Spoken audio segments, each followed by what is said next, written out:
ಕರ್ನಾಟಕದಲ್ಲಿ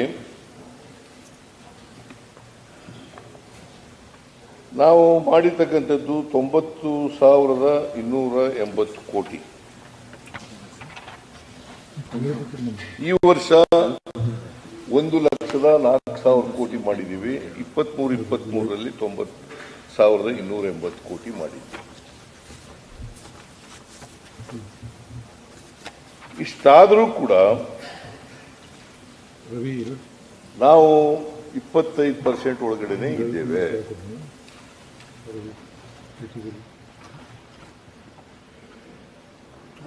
ಆಮೇಲೆ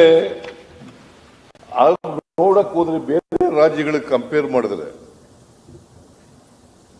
ಬಹಳ ಪ್ರೋಗ್ರೆಸಿವ್ ರಾಜ್ಯಗಳು ಅಂತ ಹೇಳ್ಕೊತೀವಲ್ಲ, ಅದಕ್ಕೆ ಕಂಪೇರ್ ಮಾಡಿದ್ರೆ ನಾವು ಕಡಿಮೆನೇ ಇದ್ದೀವಿ. ಈಗ ಫಾರ್ ಎಕ್ಸಾಂಪಲ್ ಹೇಳಬೇಕು ಅಂತಂದ್ರೆ ಕರ್ನಾಟಕ ಫಿಸ್ಕಲ್ ಡಿಫಿಸಿಟ್ 2.9,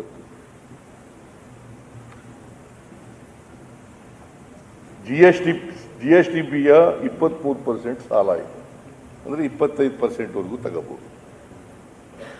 ಆಂಧ್ರ ಪ್ರದೇಶ 4.2%, 34% ಇದೆ ಸಾಲ.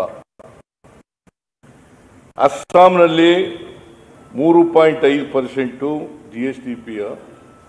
ಜಿಎಸ್ಟಿಪಿ ಅಲ್ಲ, ಇದು ಫಿಸ್ಕಲ್ ಡಿಫಿಸಿಟ್ 3.5%, 3% ಇರಬೇಕು, 3.5%. ಆಮೇಲೆ ಸಾಲ 27% ಇದೆ.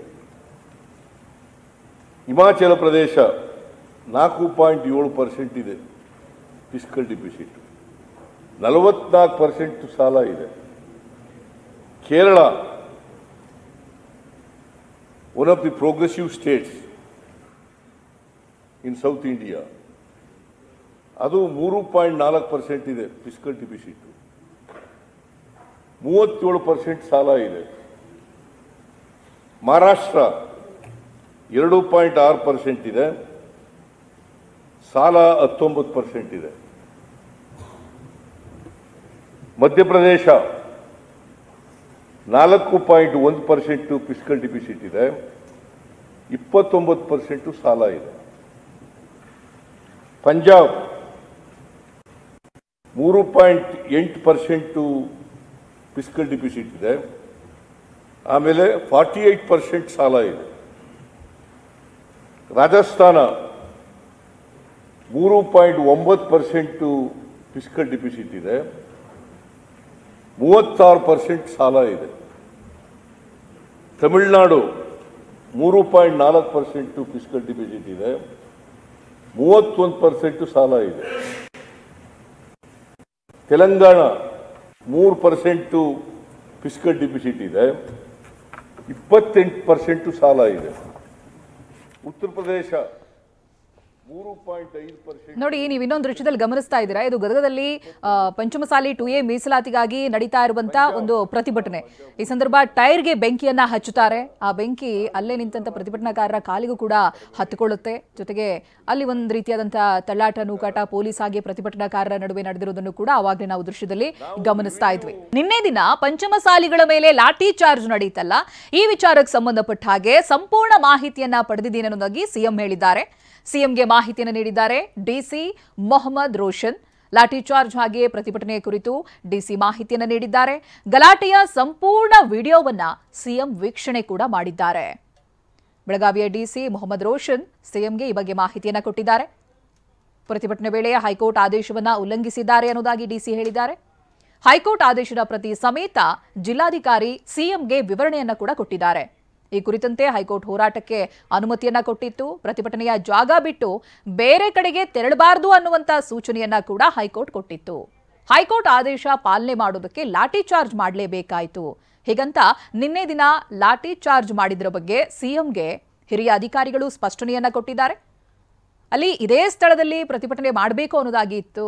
ಅದನ್ನ ಹೊರತುಪಡಿಸಿ ಕೋರ್ಟ್ನ ಆದೇಶ ಉಲ್ಲಂಘನೆ ಆಗ್ತಾ ಇದೆ ಅನ್ನೋದು ನಮ್ಮ ಗಮನಕ್ಕೆ ಬಂದಾಗ ಅನಿವಾರ್ಯವಾಗಿ ಲಾಠಿ ಚಾರ್ಜ್ ಮಾಡಬೇಕಾಯಿತು ಅನ್ನೋದಾಗಿ ಇವತ್ತು ಡಿಸಿ ಸಿಎಂ ಸಿದ್ದರಾಮಯ್ಯ ಅವರಿಗೆ ನಿನ್ನೆಯ ಘಟನೆಯ ಕುರಿತಾದಂಥ ವಿವರಣೆಯನ್ನು ಕೊಟ್ಟಿದ್ದಾರೆ.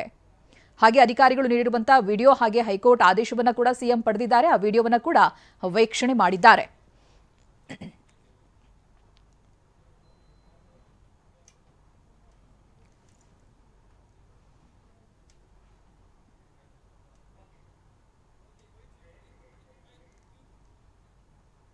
ಇನ್ನು ರಾಜ್ಯಾದ್ಯಂತ ಸ್ವಯಂ ಸ್ಫೂರ್ತಿಯಿಂದ ರಸ್ತೆ ತಡೆದಿದ್ದಾರೆ ಅನ್ನೋದಾಗಿ ಶ್ರೀಗಳು ಮಾತನಾಡಿದ್ದಾರೆ. ಏನ್ ಹೇಳಿದ್ದಾರೆ ಬನ್ನಿ ಕೇಳೋಣ. ಸ್ವಾಮೀಜಿ, ಯಾವ ರೀತಿ ಹೋರಾಟ ಇರಲಿದೆ?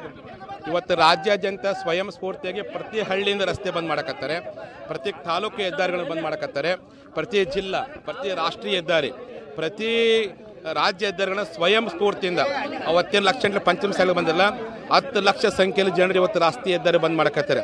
ನಮ್ಮೆಲ್ಲ ಜನರಿಗೆ ಹೇಳಕ್ಕೆ ಇಚ್ಛೆ ಪಡ್ತೀನಿ, ಶಾಂತಿಯುತವಾಗಿರ್ತಕ್ಕಂಥ ಹೋರಾಟ ಮಾಡೋಣ. ಯಾವುದೇ ಆಂಬುಲೆನ್ಸ್ ವಾಹನಗಳಿಗೆ, ಜನಸಾಮಾನ್ಯರಿಗೆ ತೊಂದರೆ ಆಗದ ರೀತಿ ರಸ್ತೆಯನ್ನು ರೊಕ್ಕ ಮಾಡ್ರಿ. ಯಾವುದೇ ಕಾರಣಕ್ಕೂ ಉದ್ರೇಕೊಳಕ್ಕೆ ಹೋಗ್ಬೇಡ್ರಿ. ನಿಮ್ಮ ಕೂಗು ಒಂದೇ ಇರಬೇಕು. ಮುಖ್ಯಮಂತ್ರಿಗಳು ಲಿಂಗಾಯತ ಕ್ಷಮೆ ಕೇಳಬೇಕು. ಮುಖ್ಯಮಂತ್ರಿಗಳು FIR ಆಗಿರ್ತಕ್ಕಂಥ ವ್ಯಕ್ತಿಗಳ ದಾಖಲೆಗಳನ್ನು ವಾಪಸ್ ಪಡ್ಕೊಳ್ಬೇಕು. ಮುಖ್ಯಮಂತ್ರಿಗಳು ಯಾರು ಇಂಥ ಕೃತ್ಯಕ್ಕೆ ಕುಮ್ಮಕ್ಕು ಕೊಟ್ಟಿದ್ದಾರೆ ಪೊಲೀಸ್ ಅಧಿಕಾರಿಗಳು, ಅವ್ರನ್ನ ಕೂಡಲೇ ಸಸ್ಪೆಂಡ್ ಮಾಡುವಂಥ ಪ್ರಯತ್ನ ಮಾಡದೆ ಹೋದರೆ ನೀವೇ ಉದ್ದೇಶಪೂರ್ವಕವಾಗಿ ಲಿಂಗಾಯತರ ಮೇಲೆ ಮಾರಣಾಂತಿಕವಾಗಿ ಹಲ್ಲೆ ಮಾಡಿರ್ತಕ್ಕಂಥ ಅಪಕೀರ್ತಿಗೆ ನೀವು ಪಾತ್ರ ಆಗ್ತೀರಿ ಅನ್ನುವಂಥ ಮಾತನ್ನು ಈ ಮೂಲಕ ಹೇಳಕ್ಕೆ ಇಚ್ಛೆ ಪಡ್ತೀನಿ. ನಮ್ಮ ಜನರಿಗೆ ಕರೆ ಕೊಡ್ತೀನಿ, ಯಾವುದೇ ಕಾರಣಕ್ಕೆ ಉದ್ರೇಕ ಹೋಗ್ಬೇಡ್ರಿ, ಶಾಂತ ರೀತಿಯಿಂದ ಸಾಂಕೇತಿಕ ಪ್ರತಿಭಟನೆ ಮಾಡ್ರಿ. ಅಮಾಯಕ ಇವತ್ತು ಇಡೀ ದಿನ ನಮ್ಮ ಪಂಚಮ ಸಾಲಿಗಳು ಎಲ್ಲ ಕಡೆ ರಸ್ತೆ ಮಾಡ್ತಾರೆ, ಕಾನೂನಿನ ಮೀರು ಮಾಡೋದಿಲ್ಲ. ಪೊಲೀಸ್ ಅಧಿಕಾರಿ ಎಲ್ಲಿವರೆಗೆ ಕುಂಡ್ರಿಗೆ ಅವಕಾಶ ಮಾಡಿಕೊಡ್ತಾರೆ ಅಲ್ಲಿವರೆಗೆ ಕುಂಡಿರ್ತೇವೆ, ಅವ್ರಿಗೆ ಗೌರವ ಕೊಡ್ತೀವಿ. ರಾಜ್ಯಾದ್ಯಂತ ನಮ್ಮ ಜನ ಸ್ವಯಂ ಸ್ಫೂರ್ತಿದ್ದಾರೆ. ಈಗಲೇ ಬರೀ ಒಂದು ಕರೆ ಕೊಟ್ಟರೆ 25ಕ್ಕಿಂತ 50 ಲಕ್ಷ ಜನ ಪಂಚಮ ಸಾಲಿಗಳು ವಿಧಾನಸೌಧಕ್ಕೆ ಮುತ್ತಿ ಹಾಕ್ಲಿಕ್ಕೆ ರೆಡಿ ಇದ್ದಾರೆ. ಅದನ್ನು ತಾಳ್ಮೆಗಳ ಪ್ರಯತ್ನ ಮಾಡಿಲ್ಲ, ಸಹನೆಯನ್ನು ಕಳೆದುಕೊಳ್ಳೋ ಪ್ರಯತ್ನ ಮಾಡಿಲ್ಲ. ಬಸವಣ್ಣವರ ತತ್ವದಂತೆ ಶಾಂತಿಯುತವಾಗಿರ್ತಕ್ಕಂಥ ಅಹಿಂಸಾತ್ಮಕ ಒಂದು ಹೋರಾಟವನ್ನು ಮುಂದುವರಿಸ್ತೀವಿ. ಪಂಚಮ ಸಾಲಿಗಳು ಮಲಗಿರುವಂಥ ಪಂಚಮ ಸಾಲಿಗಳನ್ನ ಅವರ ಸಹನೆಯನ್ನು ಕೇಳ್ಕೊಂತ ಪ್ರಯತ್ನ ಮಾಡಿದ್ರಿ, ಅವರ ತಾಳ್ಮೆಯನ್ನು ಕೇಳ್ಕೊಂತ ಪ್ರಯತ್ನ ಮಾಡಿದ್ರಿ. ಅನ್ನ ಕೊಡುವಂಥ ರೈತರ ಮೇಲೆ ಲಾಠಿ ಚಾರ್ಜ್ ಮಾಡಿದಿರಿ, ಮಾರಣಾಂತಿಕ ಹಲ್ಲೆ ಮಾಡಿದಿರಿ. ನನಗೆ ಅನಿಸುತ್ತೆ ಇನ್ನೂ ಸ್ವಲ್ಪ ಏನೋ ಮುಂದುವರಿದ್ರೆ ಗೋಲಿಬೋರ್ ಮಾಡುವಷ್ಟು, ಅಮಾನ್ಯವಾಗಿ ವರ್ತನೆ ಮಾಡುವಷ್ಟು ಮಟ್ಟಿಗೆ ನಿಮ್ಮ ಪೊಲೀಸರು ಅವತ್ತು ಅವರೆಲ್ಲ ಅಮಾಯಕ ಪೊಲೀಸರ ಗೌರವ ಐತಿ. ಅವರೆಲ್ಲ ರೈತರು. ನನ್ನ ಹೋರಾಟಕ್ಕೆ 4 ವರ್ಷಗಳ ಶಾಸಕರೊಬ್ರು ಹೋಗಿ CM ಅವ್ರು ಭೇಟಿ ಆದಾಗ ಯಾವ ಶಾಸಕರು ಹೋಗಿದ್ರಲ್ಲಿ? ನಾನು ಅವ್ರ ಹೆಸರು ಹೇಳಕ್ಕೆ ಹೋಗಲ್ಲ. ನೀವೆಲ್ಲ ವಿಡಿಯೋ ಕ್ಲಿಪ್ಸ್ ತೆಗೀರಿ, CC ಕ್ಯಾಮ್ರಾ ತೆಗೆದುಕೊಳ್ರಿ.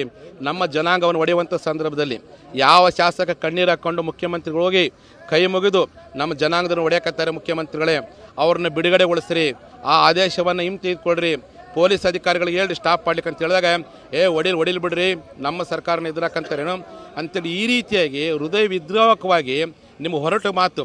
ನಾನೇನು ತಿಳ್ಕೊಂಡಿದ್ದೆ, ಮುಖ್ಯಮಂತ್ರಿ ಅವತ್ತಿಲ್ಲ, SM ಕೃಷ್ಣ ಅವರ ಅಂತಿಮ ನಮ್ಮ ಕಾರ್ಯಕ್ರಮಕ್ಕೆ ಹೋಗಿ ನಾ ತಿಳ್ಕೊಂಡಿದ್ದೆ ಇಲ್ಲೇ ಇದ್ರಂತೆ. ಇಲ್ಲೇ ಇದ್ದು ನಮ್ಮ ಜನಾಂಗದ ಜನಪ್ರತಿನಿಧಿ ಬಂದು ಕಣ್ಣೀರ ಕೇಳಿದಾಗ ಹೃದಯ ವಿದ್ರಾವಕವಾಗಿ ಮಾತಾಡಿರಪ್ಪ ಅಂದರೆ ನಿಮ್ಮಂಥ ಮುಖ್ಯಮಂತ್ರಿಗಳ ಕರ್ನಾಟಕದಲ್ಲಿ ಅಮಾನ್ಯವಾಗಿ ವರ್ತನೆ ಮಾಡೋ ಮುಖ್ಯಮಂತ್ರಿಗಳು ಬಹುತೇಕ ನಮ್ಮ ಕಣ್ಣುಗಡೆ ಎಂದು ಕಂಡಿರೋಕ್ಕೆ ಸಾಧ್ಯ ಇಲ್ಲ. ಇದನ್ನು ನಾವು ನಿಜವಾಗ್ಲೂ ಖಂಡಿಸ್ತೀವಿ. ಇದು ಲಿಂಗಾಯತ ವಿರೋಧಿ ಸರ್ಕಾರ ಅಂತೇಳಿ ಮತ್ತೆ ಪದೇ ಹೇಳಿಕೆ ಇಚ್ಛೆ ಪಡ್ತೀನಿ ನಾನು.